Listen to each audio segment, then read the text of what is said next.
Advertisement play current time minuit, duration time minuit, remaining time minuit, stream type live loaded, 0% progress, 0% minuit, full screen minuit, mute playback ratin, subtitles off, captions off, chapters raters undefined out. Comme l'alimentation, le sommeil est essentiel pour que le corps puisse fonctionner correctement. Ce moment de répit permet à l'organisme de se reposer et de recharger ses batteries pour être prêt à affronter une nouvelle journée. Ainsi, il est important de dormir suffisamment pour profiter des multiples bienfaits du sommeil. Mais combien d'heures faut-il dormir chaque soir? Quand peut-on parler d'excès de sommeil et quels sont ses effets sur la santé? Ad choice ES advertising read invented by TEDS. Ad choice ES advertising read invented by TEADS. Une bonne nuit de sommeil est indispensable au repos de notre corps et présente aussi plusieurs bienfaits pour la santé. Mais qu'entend-on exactement par une bonne nuit de sommeil? Il est généralement recommandé de dormir au moins 7 heures par nuit et idéalement 8 ou 9 heures. Or, il faut savoir que nous ne sommes pas tout pareils face au sommeil. Si certains se réveillent en forme après une nuit de 5 heures, d'autres passent la journée à bâiller parce qu'ils ont dormi 1 heure après leur horaire habituel.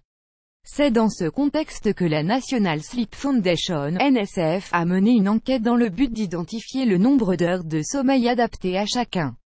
Pour cela, 18 chercheurs de cette entité ont analysé 300 publications scientifiques et en ont déduit un graphique présentant le volume horaire de sommeil qui répond aux besoins de chaque personne. Évidemment, les nouveau-nés viennent en tête avec un besoin de 14 à 17 heures de sommeil, suivi par les bébés qui doivent dormir entre 12 et 15 heures. Ad choice ES advertising read invented by TEDS. Ad choice ES advertising read invented by TEADS. Les enfants entre 1 et 2 ans, 11 à 14 heures les enfants entre 3 et 5 ans, 10 à 13 heures les enfants entre 9 et 13 ans, 9 à 11 heures les adolescents, 8 à 10 heures les jeunes adultes entre 18 et 25 ans et les adultes, 7 à 9 heures les seniors, de 65 ans, 7 à 8 heures. Il est ainsi important de respecter cette charte et de dormir suffisamment pour prévenir les problèmes liés au manque de sommeil. Attention toutefois à l'excès de sommeil ou l'hypersomnie. Plus grand que Better Shields Refund Quotes Binary Option Victim Claim Your Money Today with this company. Better Shields Refund Codes annule Amazon e-commerce workshop attend $297 e-commerce training for free. Register now. Amazon e-commerce workshop annulé par Taboola. Contenu sponsorisé, contenu sélectionné. Ce trouble du sommeil qui se manifeste par un excès de sommeil, soit plus de 10 heures par nuit et une somnolence durant la journée, peut avoir des effets sur la santé. Les conséquences de l'hypersomnie. L'excès de sommeil peut avoir des conséquences plus ou moins graves sur la santé. Mal de dos. Les médecins conseillent de ne pas dormir plus qu'il ne le faut et de maintenir une activité physique régulière pour prévenir les problèmes de dos. Ad choice ES advertising read invented by TEDS. Ad choice ES advertising read invented by TEADS. L'obésité, le manque et l'excès de sommeil peuvent impacter le métabolisme et causer la prise de poids, qui peut conduire par la suite à l'obésité, le diabète, selon une étude réalisée par les Centers for Disease Control et menée sur plus de 50 000 hommes et femmes de plus de 45 ans. Une courte nuit de sommeil est reliée à des risques élevés de maladies chroniques.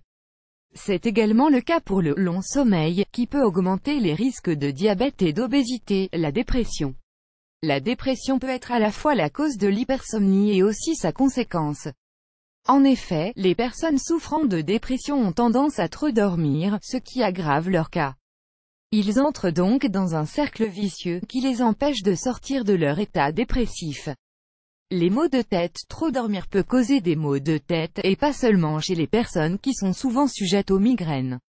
En effet, il est assez courant de se réveiller avec des céphalées après avoir fait une longue sieste ou après une longue nuit de sommeil. Les risques cardiovasculaires. Selon une recherche recensant des données tirées de l'étude Nurse Health menée sur plus de 71 000 femmes, une durée de sommeil trop longue est liée à des risques plus hauts d'insuffisance coronarienne.